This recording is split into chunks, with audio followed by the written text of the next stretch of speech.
Today, we're just going to talk about the clinical efficacy of pulmonary AV malformation embolization. Um, so just to start here. For pulmonary AVMs, that's the portion of HHT that I typically engage with our patients on. But HHT, or hereditary hemorrhagic telangiectasia, it's a genetic disorder. There's three main genetic loci, previously known as Osler-Weber-Rendu. It's an autosomal dominant vascular genetic disorder, and it has a whole host of clinical manifestations. Many patients, the most common of which is recurrent nosebleeds. Essentially, you develop these telangiectasias, these small vascular malformations that are, especially when you're looking at your the oral mucosa or your nasopharyngeal mucosa, they are somewhere between 1 to 2 millimeters. But what they are, when you start to kind of blow them up, they're these little abnormal tangles of blood vessels.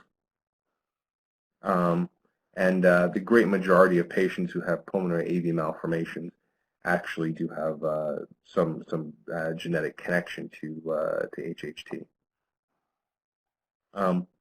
Okay, so essentially a pulmonary AV malformation, it's a direct communication between an artery and a vein without any capillary bed. It's kind of like God's fistula of the chest. They can get quite big over time, and unfortunately, if left untreated, there's some pretty horrible complications that can arise, whether it's cerebrovascular ischemia, hemothorax if one were to rupture, or if there's a trauma causing an issue for one. Patients can develop abscesses, unfortunately, under the suboptimal circumstances, or hemorrhage. It's something that we see less and less when you compare it to historical data, but it is something that unfortunately we do see from time to time. So embolization of pulmonary AV malformations.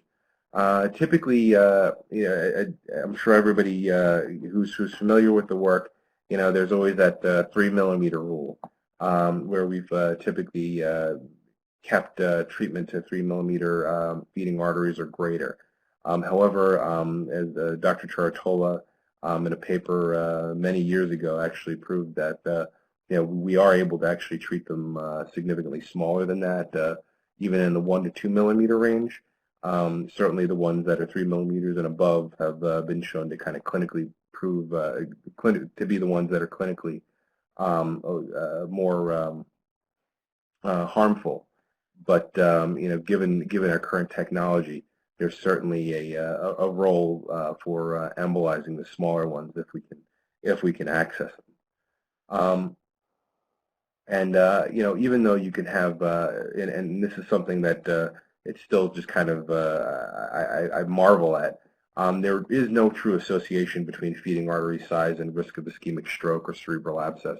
I've had patients who have feeding arteries, greater than 8 millimeters, with rather large AV malformations, whom are in their 50s. Even one patient who was in her 80s, however, never suffered from a stroke or any kind of untoward complications of these AVMs. It was just found incidentally. It's always one of those things that when you see them, they could be pretty breathtaking. It's one of the more exciting things that I do. So to treat these, we obtain venous access, typically on within the common femoral artery, and we bring our catheter systems all the way up to the pulmonary system, or the pulmonary arterial system. It is a high flow system, so there is always a risk for non-target embolization. And I always find it interesting looking at the evolution of embolic material that was used from detachable balloons back in the day to coils, whether pushable coils, now detachable coils, and then now certainly plugs. I think that there is a role for all three of those instruments, whether they're pushable or detachable coils or plugs in their treatment. It just comes down to what you're most comfortable using and what you think you can successfully use to complete the procedure and what's most effective. And our follow-up for our patients. So there's the potential for growth of new PAVMs is exceedingly low, but if not ever, unless you're talking about our patient population less than 18 years of age. However, post pulmonary AV malformation embolization, we do usually get follow-up CT scans 6 months post embolization when we know that we've coiled everything. It allows us to just make sure that everything has stayed coiled. Everything looks as good as it did when the patient was leaving the room, and it provides another touch point for follow-up.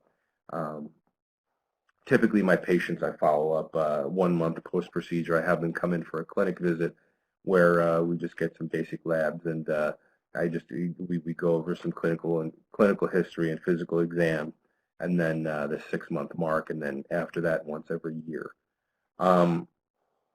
So here's my pigtail in the in the main pulmonary artery here, the left main pulmonary artery, and I just want to kind of play these this angiogram. This was one of my favorite cases. This one, the AVM is actually quite large, as you can see here right over here in the left lower lobe. It and it filled quite briskly. This was what we would refer to as a simple AVM, as it had only one feeder, and it was this one feeder that we were able to kind of target after using the pigtail. Typically, once I do my diagnostic pulmonary angiography, I then will proceed by getting pulmonary arterial pressures, especially on every patient that I see for the first time. After that, I'll switch the system out for over an exchange length Rosen, and typically I'll use a coaxial system.